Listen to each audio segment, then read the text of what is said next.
Hello, I am Rolando Garza. I'm the archaeologist and chief of resource management here at Palo Alto Battlefield National Historical Park. And today I want to talk to you briefly about the archaeological investigations we have conducted here at Palo Alto. On May 8, 1846, the U.S. and Mexican armies clashed on the open prairie of Palo Alto. And in 2004, the Park Service opened up the site with a visitor center, a battlefield trail leading out to the battlefield, and an overlook in the center of the core battlefield area. Immediately, there was a push to develop more trails on the battlefield.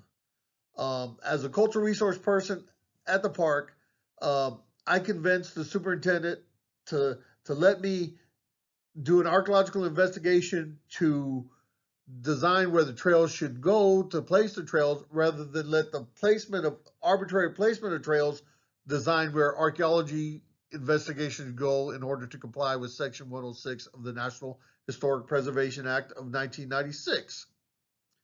So we started on a shoestring budget using base funding.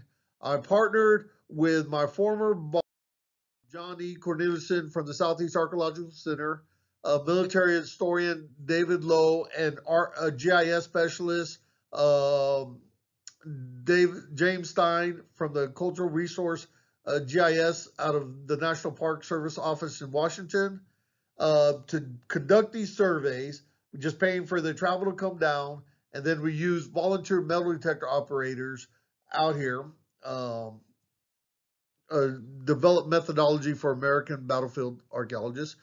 We imposed a 200-meter grid over the park based upon the UTM coordinate system, and the design to come in while we're running off of base funds to checkerboard this, so we get as much information about the battle as we could with as little effort as we could afford, or as much effort as we could afford, and eventually get project money to fill in this and get 100% of the core battlefield area.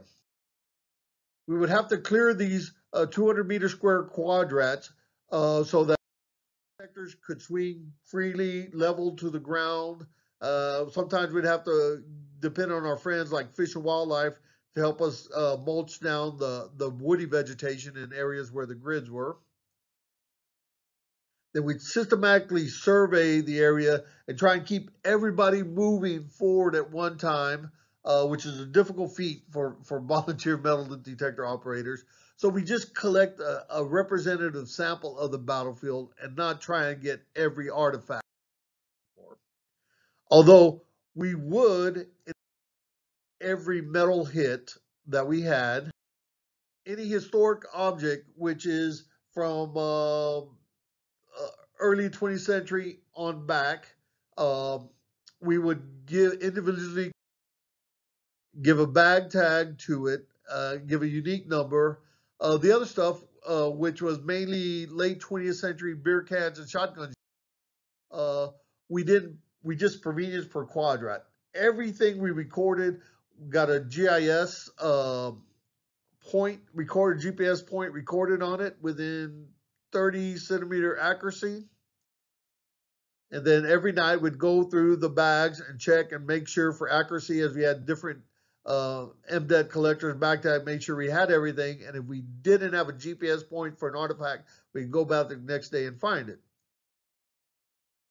So as you can see, the beginning 3 years, we started off checkerboarding pretty well. But by the time we got project money in 2010, we just had to fill in the gaps. And at this, we were able to successfully cover 100% of the core battlefield property. We'd get all this data into our GIS and be able to produce maps of the artifacts.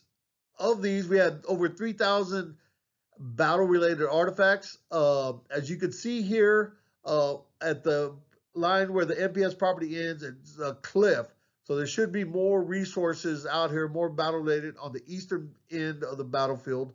But over here, there's a definite drop in the battle-related stuff coming out. So we know we have a good, firm handle of the core battlefield area and the charges, the Mexican charge coming up over that way.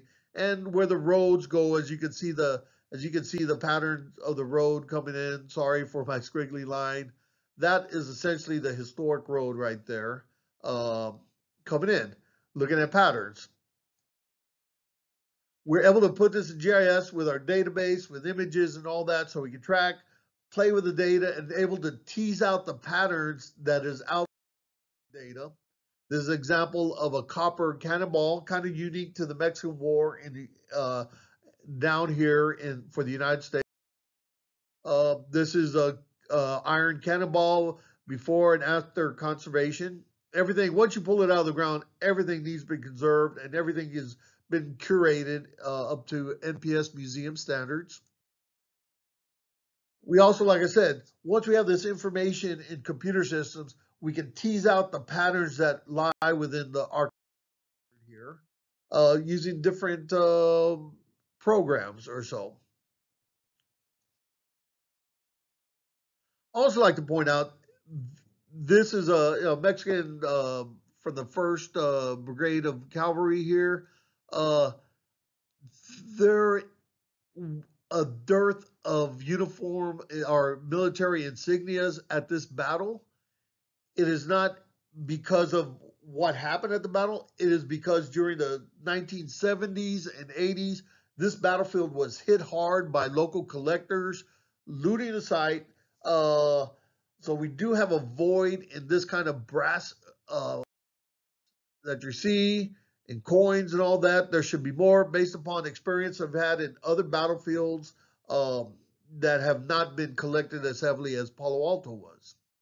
The way I figure, I guess the collector got enough iron shot and cannonballs that they just wanted the brass after a while, and would only hunt for that. Here's some examples of military buttons: U.S. Dragoons on the right and the Mexican uniform button on the left.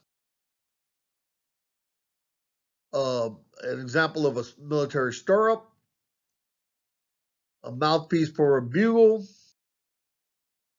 musket parts from the British Brown Bess, which was the Mexican Army was using as their musket.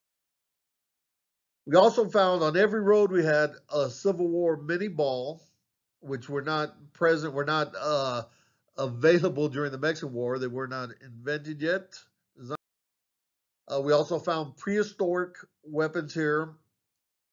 And as I mentioned earlier, early 20th century artillery round fired from the Fort Brown troops using this area as an artillery range. This is nose cap cone. But despite the impact that looters had in the 70s and 80s on the battlefield, there was enough integrity to the archaeological record to discern the lines and how the battle unfolded. On that, I thank you very much for your attention, and I wish you a good day.